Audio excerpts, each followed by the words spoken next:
It's Tuesday. It's 7:30 p.m., which means it's time for Live with Simone. Hello, sorry, I'm like cleaning my teeth as I still kind of eating dinner, late dinner tonight, but busy getting ready for the tournament this week and also, life in general, but everything is good. So I'm excited for today. I guess before we start, Eddie, first things first, Dylan and I did win a gold medal match, gold medal. Woo! Yeah, you Let's did. go. Our first one together. With that, as promised, there will be a paddle, a used paddle of mine sign that will go out to a lucky winner. And Eddie, what do they have to do to be able to be in a contender for the paddle? So it's actually pretty simple. All you have to do is you have to share this on Facebook and you will be in the running, and we will announce it at a later date. But if you go out there and share, then you will be in the running for that signed paddle, which I'm very jealous. I don't have one, so you guys are going to be Oh, lucky. I'll take care. I'll have to take care of that. Yeah, one thing about paddles, I do have a collection of them. For me, I talked about this before, but often I will break the paddle right in the corner, and that's from digging balls. The other day, I broke one. Sorry, Brian. He just sent me like a few new ones, and I broke it. It was pretty new, but it was digging a ball in practice, and I was like, oh my goodness! But I hit it pretty hard, and yeah. And every now and then I'll show up with some bruises, and I don't know where the bruises come from. I realize what it is that when I'm digging balls, I also tend to hit myself with the paddle. So yeah, there you go. So yeah. Love it. Go figure. But anyways, let's get to it because I know we have a lot of questions, and so with the next couple weeks coming up with back-to-back tournaments, we will be doing this live, and then we'll have to figure it out when we'll do the next one. But yeah, so let's get to the questions. I know that there are a lot of good ones out there. Yeah, you've received a ton of great questions here. And I know last week or 2 weeks ago, the first time we did it, there was some confusion around where these questions were coming from. A lot of them were from the Instagram post that you had prior, but there were a lot of questions that were being asked live during our last session. So I want to go through and hit up 6 of those that I thought were really good before we jump into the most recent questions that you had. Uh, Perfect. and some of these are really good. I would have never even thought. This first one is from Rachel Yoakum, and Rachel asks, "When is the best time to use your timeouts during tournament time?" Wow, that's really good. I mean it varies. I think for depending on the match, like 2 out of 3, you're gonna get 2 timeouts each game to 11. So I would highly recommend, and some people like to get timeouts sometimes early in the game if they have a really bad start.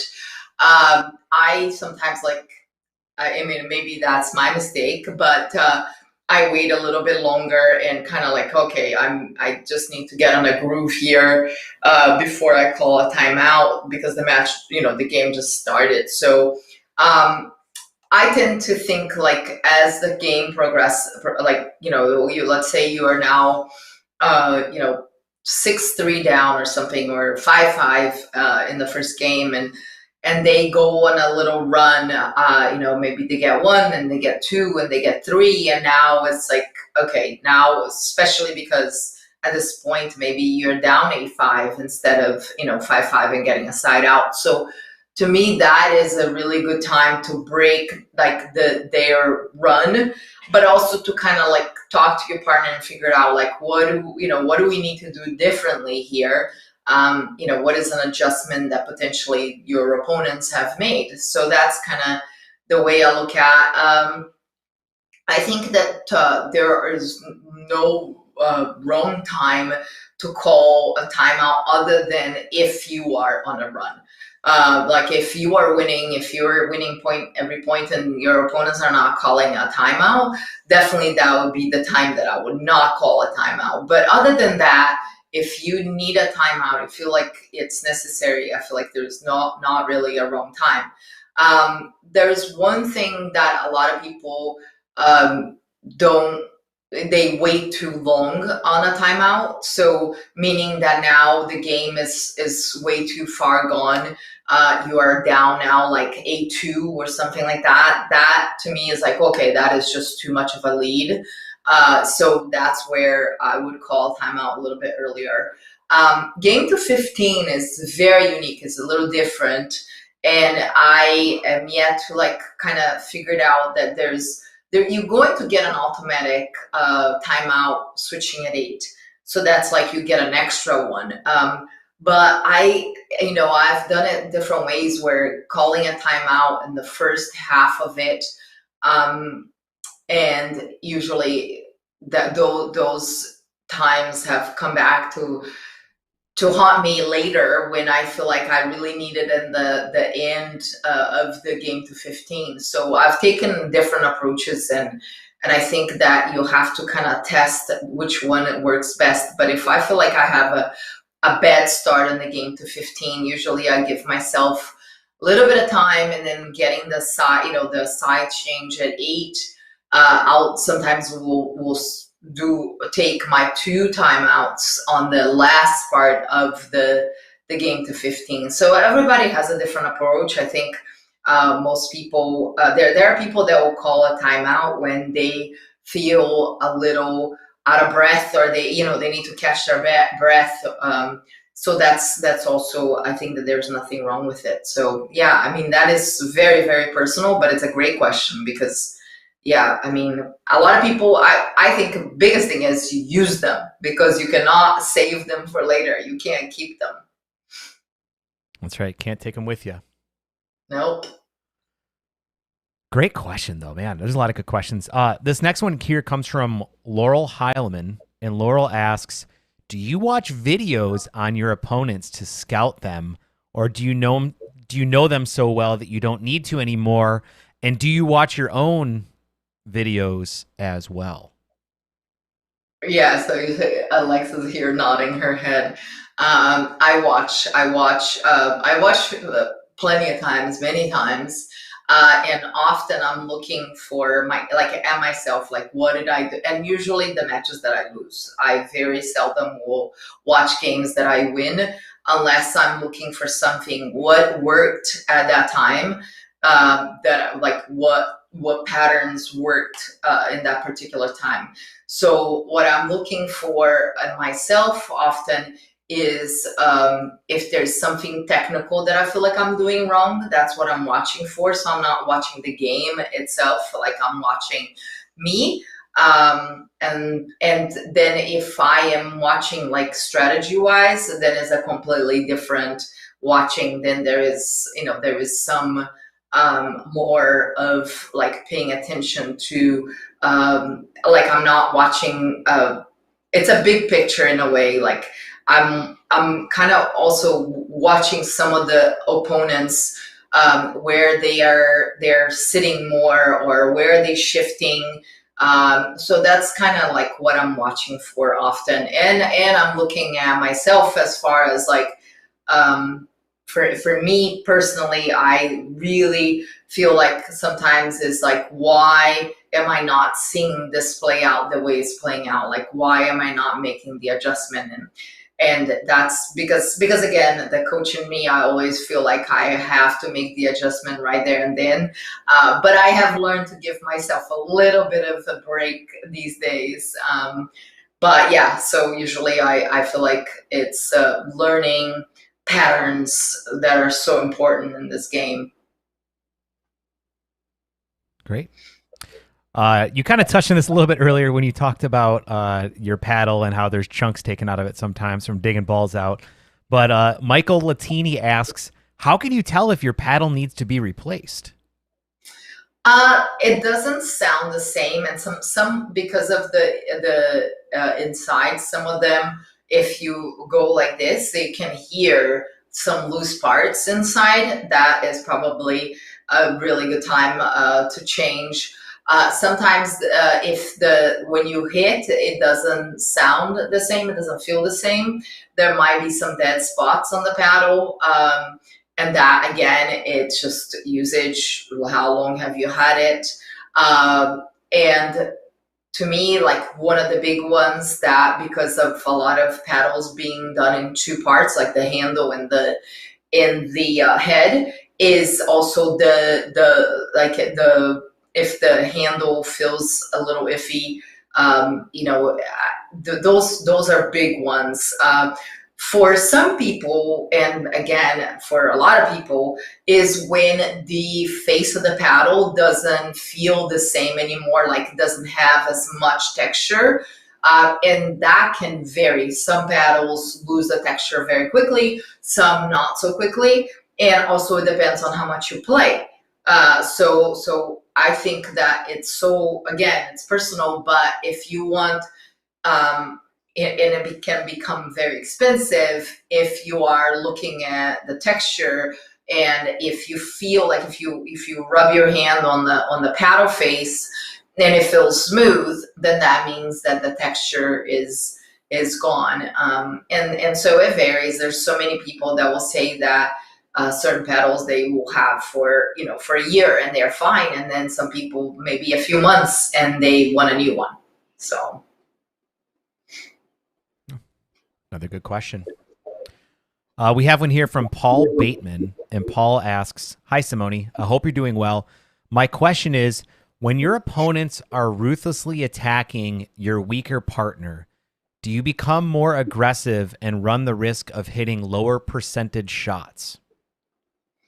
I mean, yes and no. At the end of the day, if depends, you gotta, if there is no other alternative, and again, you don't want your partner to feel um, uh, like they're letting down, or they feel like, okay, I can't do anything. I think you try different things before then. Stacking can be one. Also setting up the pattern that maybe protects them a little better. Take the ball down the line more instead of taking the ball cross court. And the reason why I say that we cover this with the ball going straight ahead, the shortest distance coming back to you is the key element to it. So if you go cross court and they're attacking your partner, then the shortest distance is to your partner. So if they attack your partner, then it's going to be coming from a diagonal angle, which gives them more time to react. Great. I love these strategy questions. We're going to go over to some of the Instagram questions from a couple days ago here now. And this is from Mamrafel. I hope I'm saying that right. And they ask, how do you diplomatically tell your partner that he needs to approach the non-volley zone after hitting the return? That's a tough one. I think often we get that with the beginners, and maybe up to, I would say, a 3-0 level. Some players that come, that are just learning, they don't really, there's really not a diplomatic way to say it, but they have to learn right away, like, return and run all the way to that kitchen line. And so for some, and what was his name again, or her name? Mamrofel. I'm not sure. It's probably just okay. a handle. So the biggest thing is that if you are, let's say, a higher level player, or you've been playing for a while, that unfortunately you kind of got stuck with somebody at a lower level. I don't think I see tournament players like 3-5 and above are not doing that often, is because teaching clinics, often the ones that are staying back are the ones that are beginners, and they don't understand yet, and they don't know why should they come in. That's good. Here we have one from Boliviano KP, and this is a great question. Is there any difference you've seen in the pickleball strategy and shots compared to 2 years ago? Yes, I think so. I think the ability to attack balls that are much lower, and I think it comes from youth. Oh my goodness, like, I talked about the young kids being able to attack pretty much anything. There is no such a thing as unattackable ball anymore. Probably the only one is the one that dribbles over the net. So I think that to me is the biggest difference. I would say, strategy wise, I think is more for me. What has been an adjustment because of the speed up so much is that I feel like often you have to think of countering versus resetting, because even if you try to reset, some of those balls are extremely hard to reset.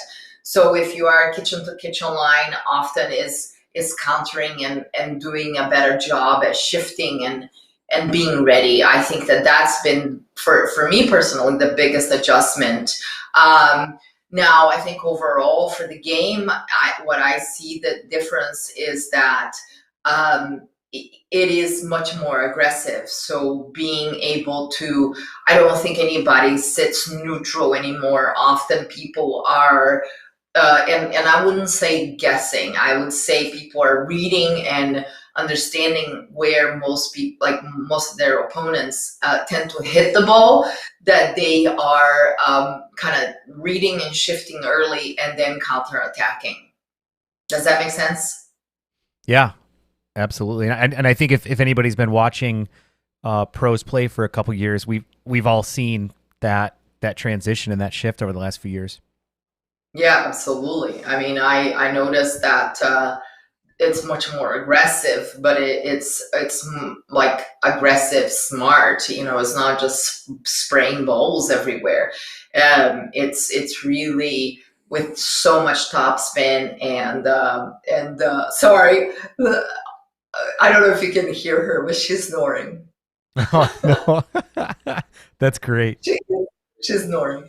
But the biggest thing I see is just the top spin, the wrist action is amazing. So that to me won't change. I think it will only get faster as the paddles, the technology is improves. I think that will be for sure. Like, yeah, the ability to do that would just keep going higher and higher. And because there are certain balls that you think, oh, with that kind of speed, with that kind of power, you think, oh, there's no way this ball is staying in. Oh yeah, it's like a foot in. So yeah. Interesting. A question from Cruthier. How are you enjoying playing with Dylan? Oh my gosh, it's been quite fun. I mean, honestly, like I've been very lucky. Everybody that I've played with throughout my career, I've really enjoyed it, and I think the one thing about youth for me, that I've been very lucky to play with a lot of younger players. And the other day when we were playing, uh, there was a ball that was way behind him, way behind him. And I'm like, I thought the point was over. I was just kind of like, okay, I'm just gonna turn and go, serve or whatever. I can't remember exactly, but I just remember like he got to the ball and got a really good shot back, and we won the point. And I was like, okay, I need to learn that the point is not over, especially because this kid is going to get to a lot of balls. So, and of course, we posted the little, he's gotten a lot more comfortable with me. And we all know that I'm not quite all right up there, especially when it comes to being competitive. I just get a little crazy. And I thought it was the funniest thing I had. I mean, we were playing really well, which helps, and because it was so windy. You were there. It was Mm-hmm. crazy wind this weekend in Plantation, And although like I was feeling the ball really well, even though it was windy, and he was moving well. I think he felt free to go and do whatever he wanted. And we were playing against Zane, and I think and Jackie. Am I saying? Yeah, I think it is the right sister. We were playing them, and I hit it around the post, and it was a tough match because we played 3 games on that one, and I just remember that I hadn't been moving very well, and I moved really well, and so I hit it around the post, and I gave him a chest bump, and I think I scared him because I looked at him, and then when we turned around, I just cracked up laughing because I could tell his face. He was like, "Wow, she didn't do that," and I started laughing, so he started smiling, and yeah, so we've had 3 tournaments together so far, and we played together again this weekend. And to tell you how the craziness of Simone is that we played in green in Punta Gorda, and we played well all day long, and well, we played well all day anyways. And against Vivian and Deco in the finals, it was really hot, we were all sweaty, and I said, okay, let's change, and we went to a different outfit, and we lost the game to 15. And I said, absolutely, it was the outfit. Why did we switch clothes? And I said, I don't care how disgusting, how nasty we are. This next tournament, we're not changing. And at the end, he bought into my craziness that he said it was the outfit. That's great. So see, I'm rubbing off the crazy superstitious, all of those things. But yeah, it's been great. It's cool it's really cool to see you guys out there. Yeah, it's like the funny part was that we were playing Gabe and Georgia, and in my head I'm adding their ages together. And I'm like, okay, I think 14, 15, 20. Wow, I'm old. That's all I'm thinking out there. I was like, yep, I'm old. They're doing all of these crazy things, running all over the place. And I'm just like, yep, this is fun to watch. And after they get done playing, they keep playing rec games with their friends for hours while the other matches are finishing up. It's crazy. I'm like, no, I'm going home and sleeping. I'm like, no way. Yeah, no. Honestly, it's been great to just watch these kids develop and change so many facets of the game. Yeah, it's just, and they're so athletic. They just move really well. And that's why, for me, I was like, oh my gosh, I don't even remember what it was like being this age, what I looked like, or how I moved when I played tennis back then. Yeah. So it's fun. That's cool. We got a question here from It's Arcs.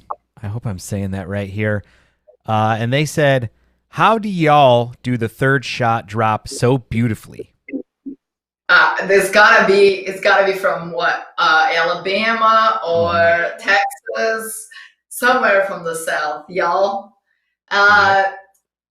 Honestly, I think it's just so much practice, and so many of the pros have repeated that shot over and over again. And some of it, of course, is the touch, the feel. But I can tell you that after not playing for a while, that feel does go away a little bit. It takes a little while to get it back. And when I talk about feel, it's just through the hands. I think that a lot of people don't understand the power of, not the power actually, the power, not having power, but that like when I'm hitting a third, how I feel my best is when I feel my hands. They are soft. There's no tension. There's really nothing other than I feel like I could hit that ball with my hand if I took the paddle from my hand. So, yeah. And there's some great videos on the YouTube channel that you can also go and check out to help you learn some of the techniques as well. We got another question here from Shaylee Smith. And Shaylee asks, what are some tips to improve from 4.5 to 5.0? I think the biggest thing that I see, because again, I've played and taught a lot of 4.5s, is decision making. I think when playing, because unfortunately that's it's a 4.5 5.0 is a tough transition, and sometimes the 4.5s have a hard time breaking into a 5.0 group, or like a pro group. So because of that, you then end up playing with 4.5s or 4.0s, and because they are getting better and they're improving, it doesn't mean that when playing with a little bit lower that you should just do things, hit balls that are not, you're not supposed to be hitting them, and you hit them just because you can and you'll get away with. I think this is the mistake, is that anytime you have the opportunity to go and play or practice, use that wisely. Practice shots that would work against better players, and that you wouldn't just get away with a lower level player. And when I refer to that, those are balls that, like, you're not quite at the kitchen line. The ball is at your shoelaces and you attack and you get away with a lower level player. Well, unfortunately, you would most likely not get away with a higher level player. I would say patterns. Often I see people attacking down up cross court, and then the ball comes, super hard at the partner, because a better player will definitely read that a mile away and punish your partner. So I think understanding those things and executing them are the key element to improving, to getting better and getting to a higher level. So yeah, and again, working on shots is great, is one thing, but also working with that purpose, knowing why you're working on them. Like because I ask all the time, I get asked all the time, like, what is it that you work the most? And of course, dinking quite a bit, but transition and moving forward and being aggressive. But again, when I am working on those, I have a purpose, I have a goal. I'm not just hitting balls without thinking. I am manipulating. I'm always trying to hit those shots, move up, and then look to be aggressive. So train more with the purpose, not just because you're out there and doing numbers. So have the purpose that you want to go out and manipulate the point and create those patterns to get better. Oh, that's great advice. I'm going to sprinkle in a couple Lucy questions here and there. What do you think about that? Of course. So Lucy Kovalova, one of many questions. Our first one is Lucy really so gorgeous and intimidating in real life? Absolutely. You've seen her. I love it. Flawless. That woman is something. This next question here comes from Smash Bros Pickleball, and assuming you have it, they want to know, what is your biggest pickleball regret? Pickleball regret. I don't. I'm honestly, like, I don't regret anything. Did I make adjustments? Did I make mistakes along the way? Absolutely.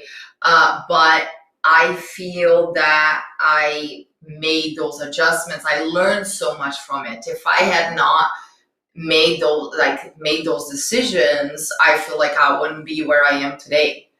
As cliche as that sounds, but like for example, like when I first started, I was working so much, I was teaching so much, and often I would get to a tournament and be so burnt out. And you know how it is here, for people that don't know, during the season, and season goes usually is like January, February, March.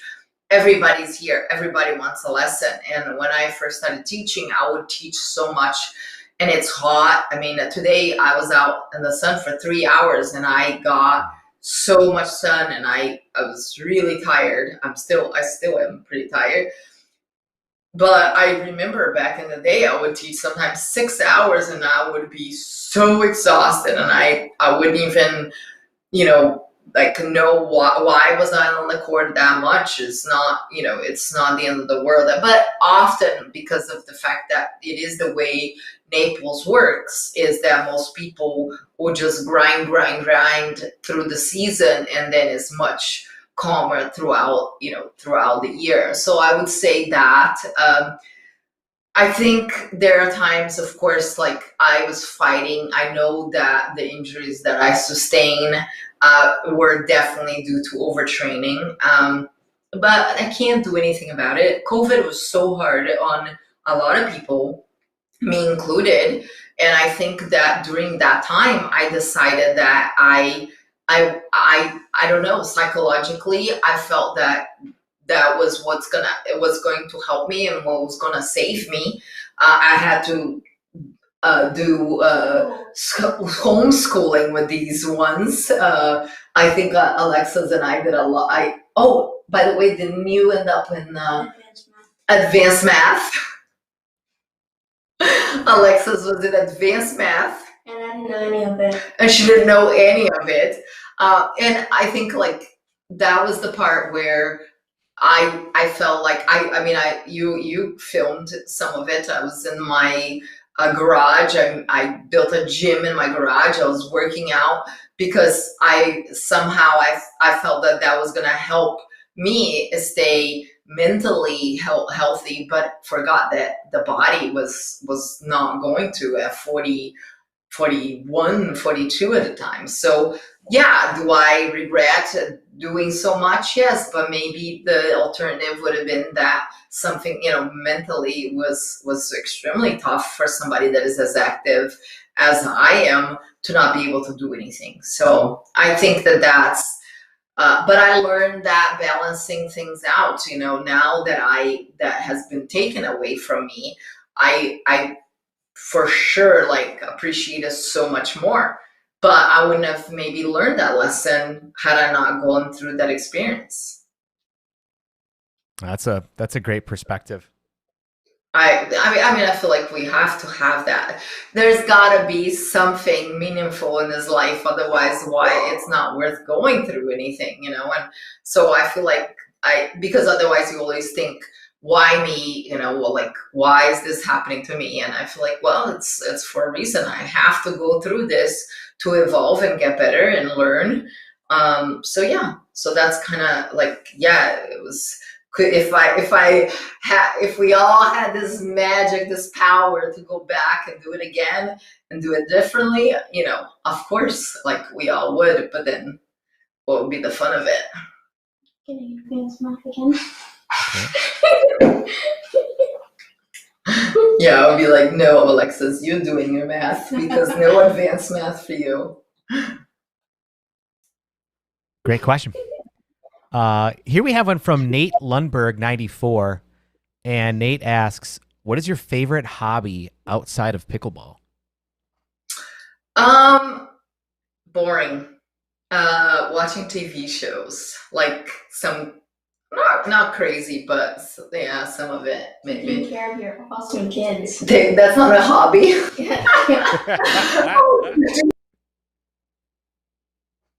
You know what, kids? I mean, you technically don't have to, but it's kind of a must do at this point. Yeah, put you outside, like you outside.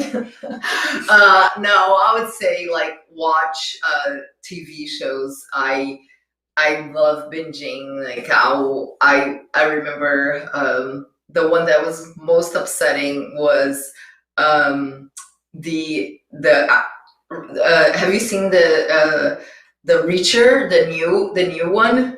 No.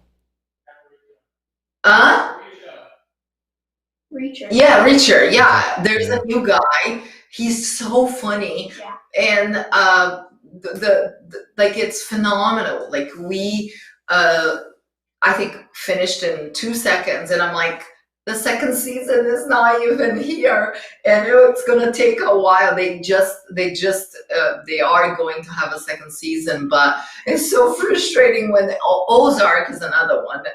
Very obsessed with it, and the problem with that is that you watch. It was only a short season. It was like 8 episodes, and then you get done in 2 days, 3 days, and then it's like, what do I do now? I have to wait a year for the other 8, and so yeah. Yes, I do love yard work. I have grown to love yard work. Very therapeutic. That's great. I mean, they're all good, healthy hobbies, right? And drinking coffee at 8, 10 at night. I know that's more of an addiction than a hobby. Oh gosh, yes. But I do like the taste. A lot of people, they drink for the caffeine. I like coffee for the taste. You can run with it. So. Me too. We have another question here, or a question from Shabu Steve, and they ask, where do you see the game heading strategy-wise? I think it's pretty similar to the other one. So I see the faster, more spin, just quicker, less dinking. I mean, I don't foresee that. I just think that it's going to be the younger, the faster, and most definitely more spin with the technology with the paddles. Nice. Here's a question from Juliana, aka Jules Mia. And Juliana asks, what do you do to help your body recoup after a tournament? I mean, I'm doing PT. I started doing PT, and so I haven't really done much other than stretching a lot of body weight stuff. But I've always enjoyed stretching, but now I enjoy it much more. And for recovery, is amazing how much it helps. So I would highly recommend for anybody. I think that huge. As somebody that is trying to recover from injury. So I think that's one thing that I took for granted before, that when experiencing body soreness and sometimes not doing anything about it and just waiting for it to go away. I think that the mistake with that is that other body parts will then overcompensate for that, muscle stiffness. So, people talk about icing and all of that other stuff that is more only in the surface. It's not really, unless you go, and freeze yourself, which a lot of people like and believe in that. But I think that ultimately stretching and doing the maintenance stuff every day and is just as important as after competition. Yeah, that's great advice right there. I have some more from Lucy Kovalova that I'm going to rattle off here in a row. And Lucy asks, if you can pick any Slovakian to go shopping with, who would it be? Is Lucy your best friend? And are you super excited to play with Lucy this weekend? Oh, Lucy. She is definitely a good person to go shopping with. She's got great taste, expensive, but great taste. And she's just great. I mean, she knows that I'm so excited to play with her again. So this is our last hurrah. Is that how do you feel about that? There might be some tears. I can't promise anything other than it will be pretty emotional. But part of my pickleball journey for sure. So yeah. That's cool. I'm excited to watch. That's for sure. Um, we have a question from Pickleball Rules LSF, and they said, "What was your last injury, and what did you do to help it get better?" I don't know. Last injury, I'm not sure. I still am injured. And I say I still am injured is that my stuff is not gonna go away. I'm not having surgery. The reason why I was, I was going to quit last year because when I went and did the MRI and found out what I found out, I have tears and I have like a L4 and L5 bulging disc, however you say it, and I'm not my labrum tear is not gonna go away, so I definitely do not want to have surgery. It's not my plan because the way I feel about it, I feel like it's more of a remedy than the cure. So at the moment, I'm just maintaining and trying. I'm not gonna go crazy and push extremely hard. I do what I can and what I feel that is good. Good enough for now. So yeah, I think I'm at a point where I'm maintaining where I am and slowly just kind of keeping. There are certain things that I need to keep I guess for my the muscles around building strength on certain muscles that way they fire, and that is something that talking with like my PT that sorry just a second, can you go get ready for bed now?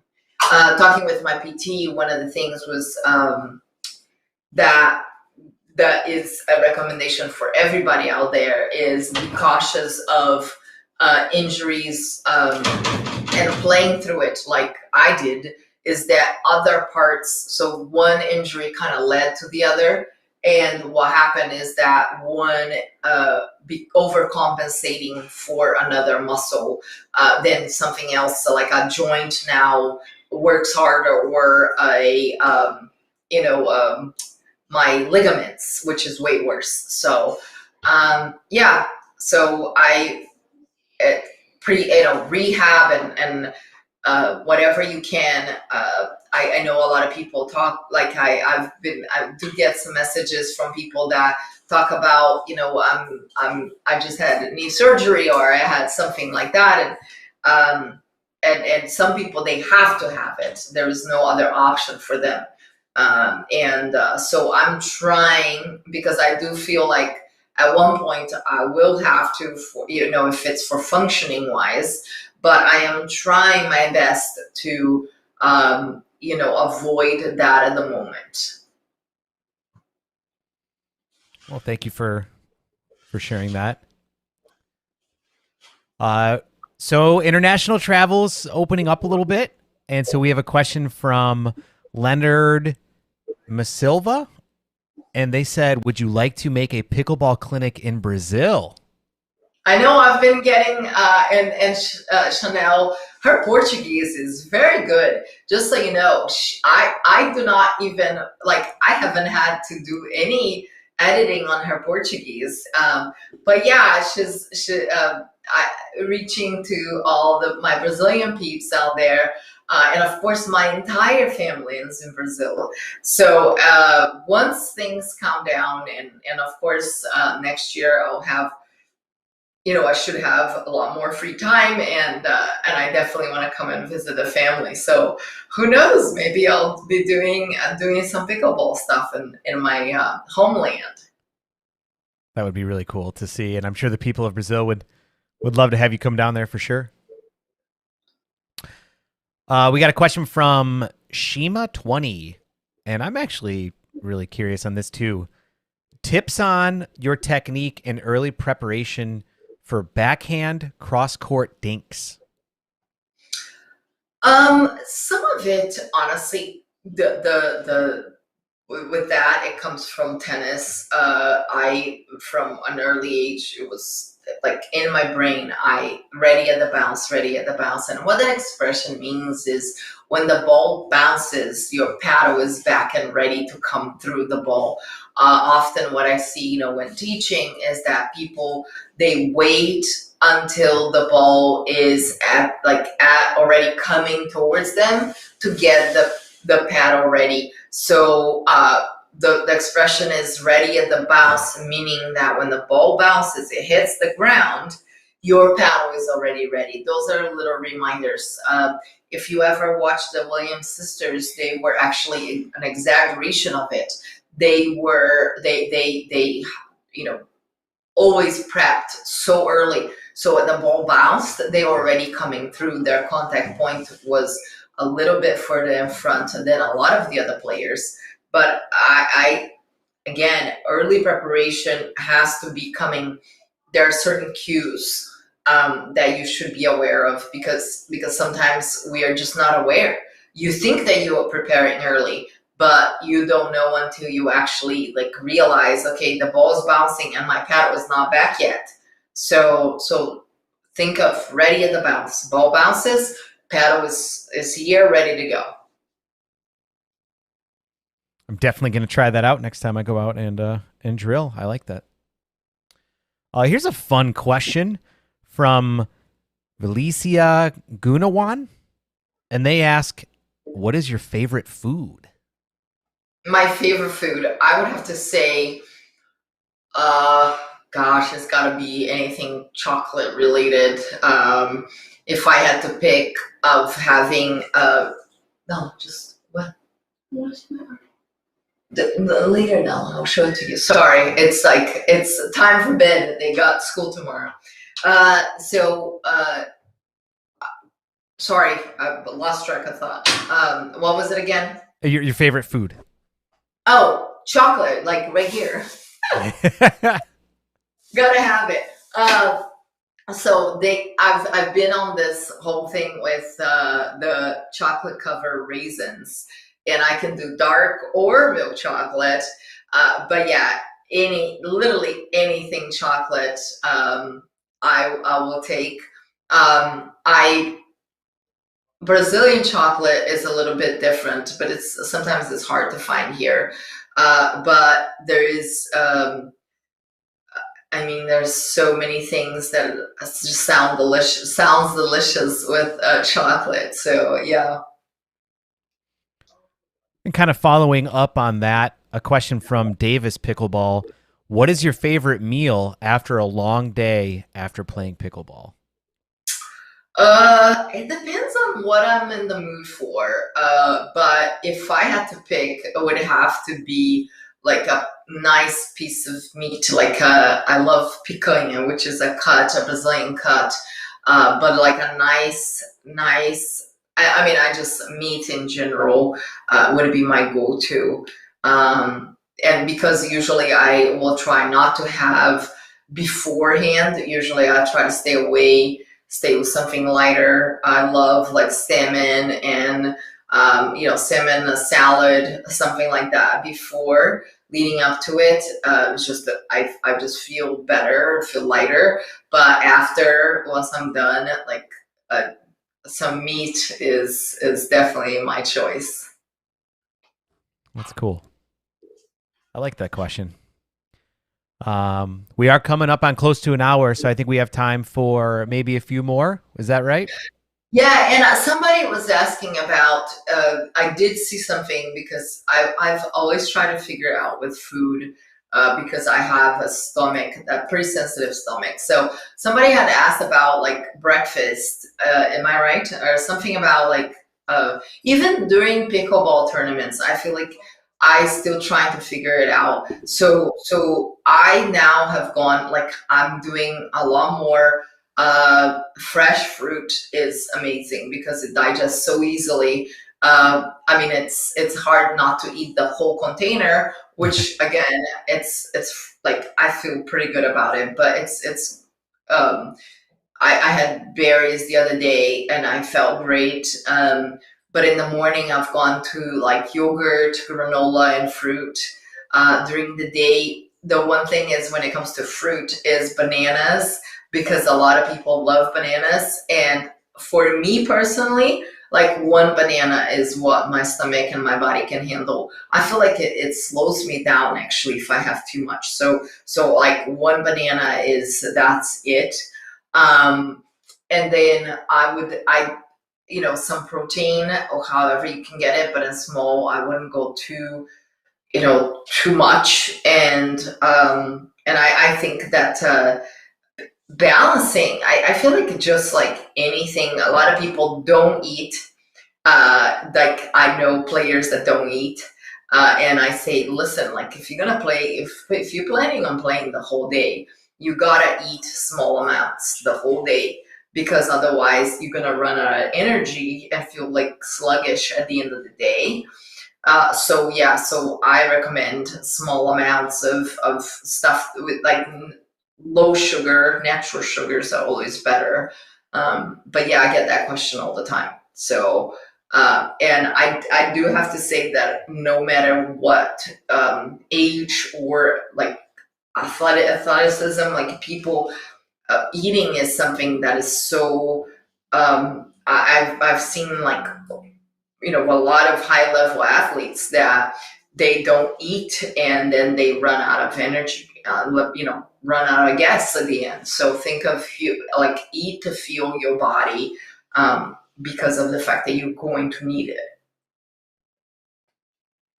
I like that. And there is a video on the YouTube channel about nutrition and things like that, where Simone and I have a good discussion about it. So I know, and I honestly, I feel like I've changed so many different things. I feel like I'm always experimenting. I try to find the best ways that I feel at the end of the day I feel ready to play. I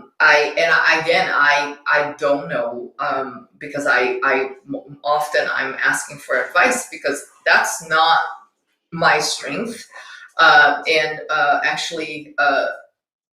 just feel like if I can get information from somebody that does know what they're doing, they're talking about, because that's their profession. I feel like if you deal with something like where personally, like somebody feels like, okay, I'm not getting the most out of myself, always I recommend like talk to a nutritionist to figure it out what is going to work best with your body, because some people need less, some people need more, and there's certain foods, like I didn't even know that certain foods that did not go well with my body and did not help me perform at my best. Foods that I love, that I really like, but they do not sit well for me, especially so I stay away during tournament days. Oh, that's great advice.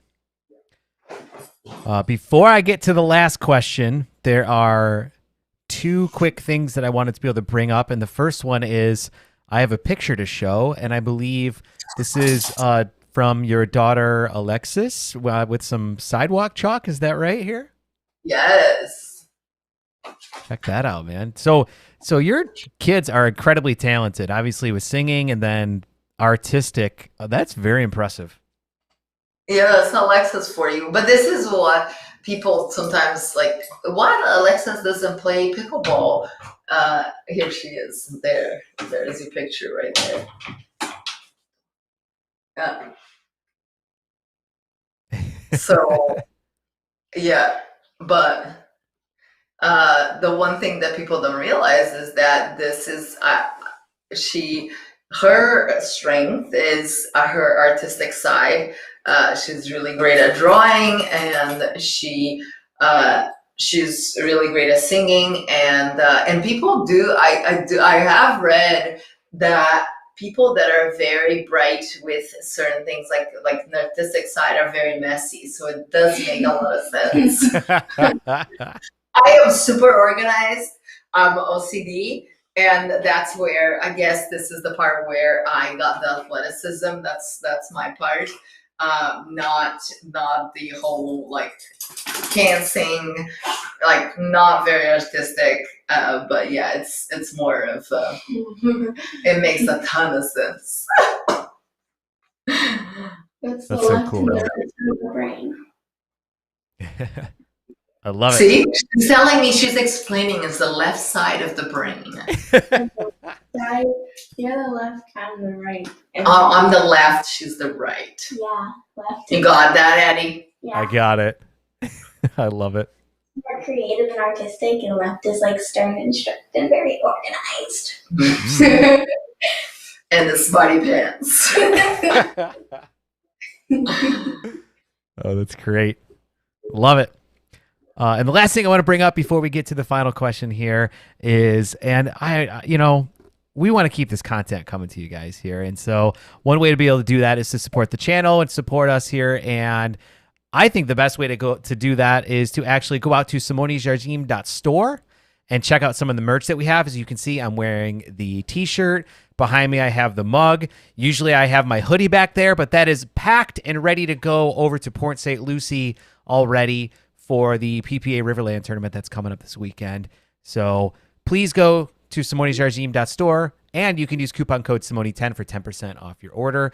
We want to keep this content coming to you guys for free, and this is one way to help us in our quest to be able to do so. So please go check that out.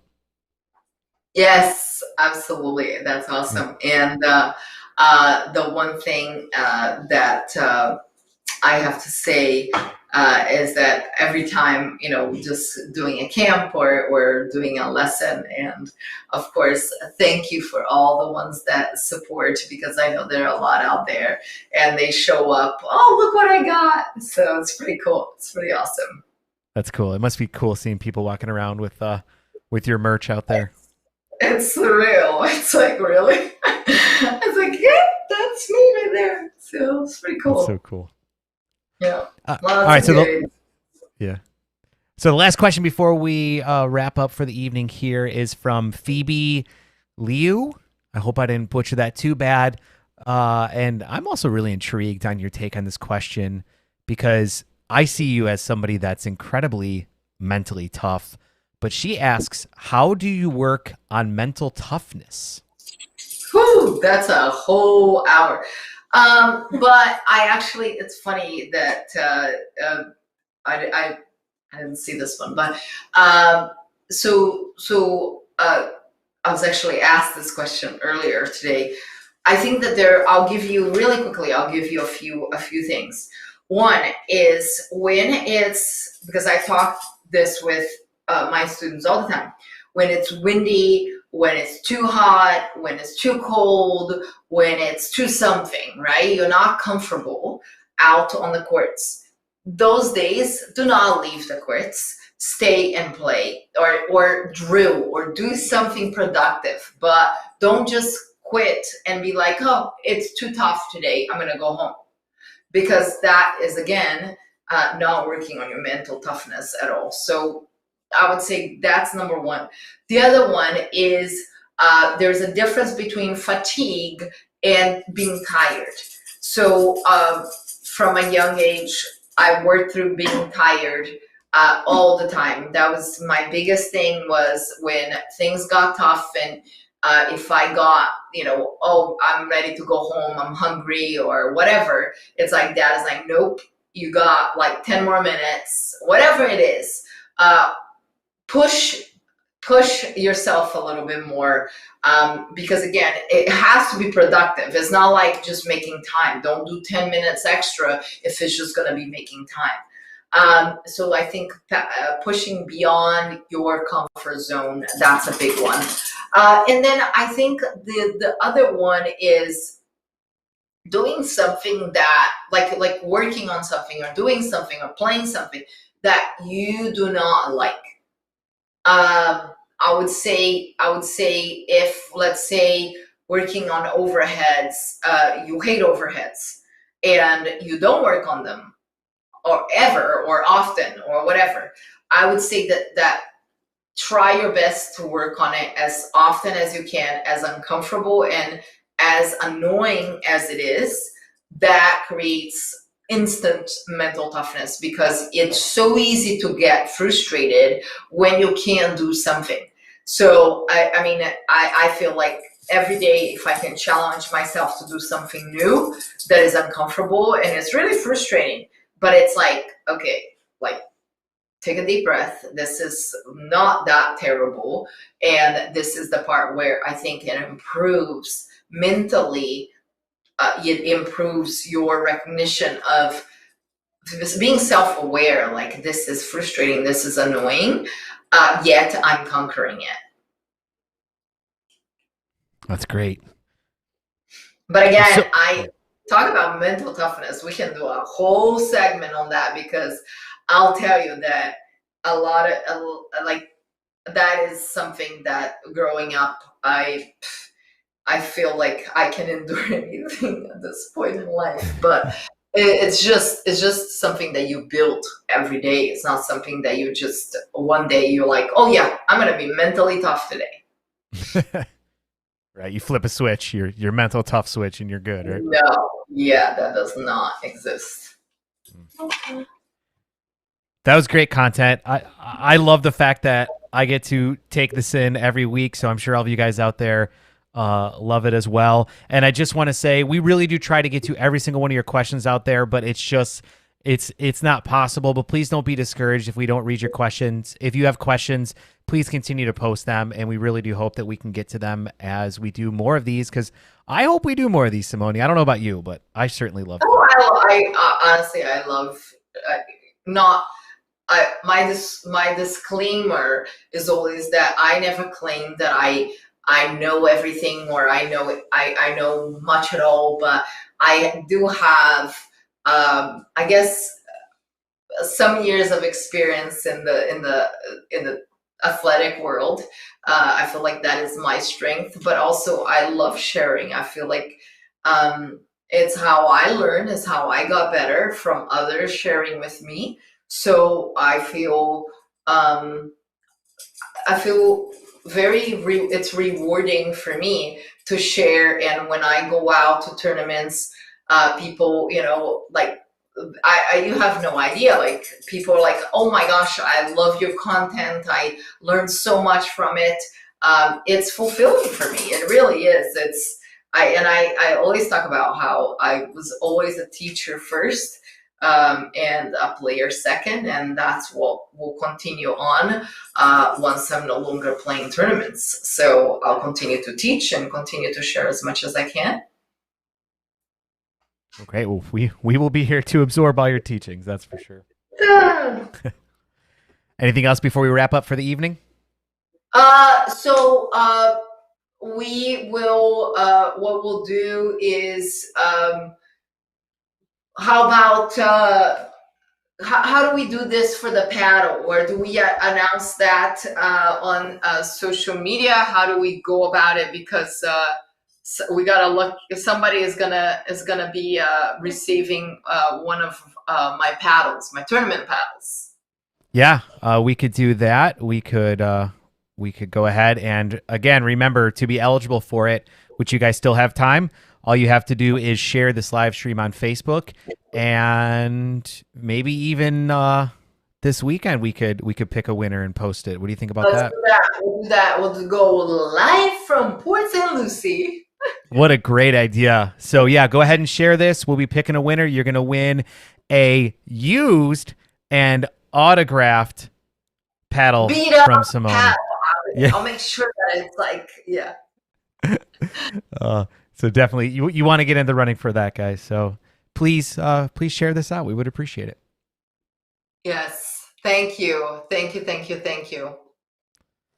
Yes. And tonight Alexis is gonna talk about how because again, since I am terrible at doing this, what do they have to do? They have, you and your brother talk about all the time. What? They have to what is it? It's come on, you guys watch more YouTube than anybody else I know. Brandon says smash that subscribe button and hit the like button. Okay. That's what he always say. And it's free, isn't it? Yeah, it's free. Yeah, and maybe soon enough you get the courage to sing. No. Nope. That was quick. About that. You shared your drawing. Next, you'll share the singing. Maybe we'll get here eventually. Eventually, but not soon enough. Oh gosh. All right. Well, thank you again, Eddie, and we'll see you. Good luck to you in singles. Chad That's told right. me that you play in singles. Yeah, Thursday. shout out to Chad. Has been working extremely hard to get things ready for the tournament. Dealing with, I don't know, 900 people. Wow. Seriously?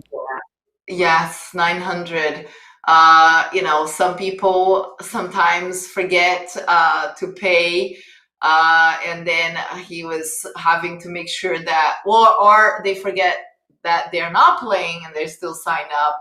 So I think in the last few days, he's been making sure that everybody that is signed up is coming to play, so that way the draws are all set and ready to go by Thursday morning. Right. Well, I'm excited. I think it's gonna be a fun tournament.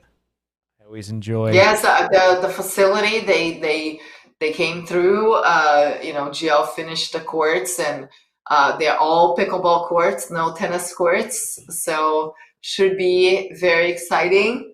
And 33 pickleball courts, all pickleball courts, Eddie.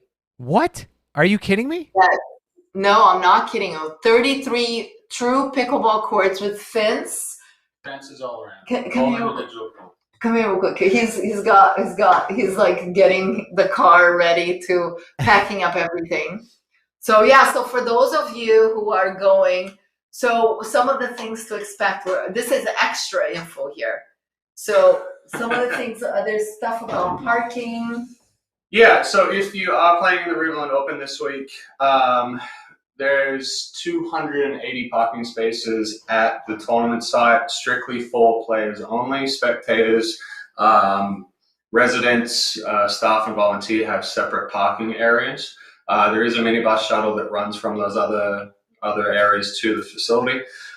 33 permanent courts, all fenced. Brand new courts, 20 of them. 20 brand new courts just finished in the last 2 weeks. And yeah, full stadium court, risers, seats. We can hold, I think, 500 seated on center court, and then we'll have standing room for another 300 to 400. And I think we've already got in Valencia K and Valencia Grove, this is a GL community called Riverland. We've already got over 1,000 residents that are looking to come to the tournament. So that's pretty amazing. And then I think there were a couple of things when people were to GPS. Because it is a new build, the facility, so the Riverland Sports and Racket Club does not come up in the GPS. So it is 12501 Southwest Winding Ridge Boulevard is the closest point. We will have flaggers that are out there. So if you look for Valencia K or Valencia Grove, the facility is in between those two communities. There will be signs, there will be flaggers, and people directing for parking. Yeah, that's great. So and just so you know, the singles day, Eddie, be ready. It is a long day. There are a lot of people actually playing singles, isn't there? So yeah, Thursday is actually one of our longer days.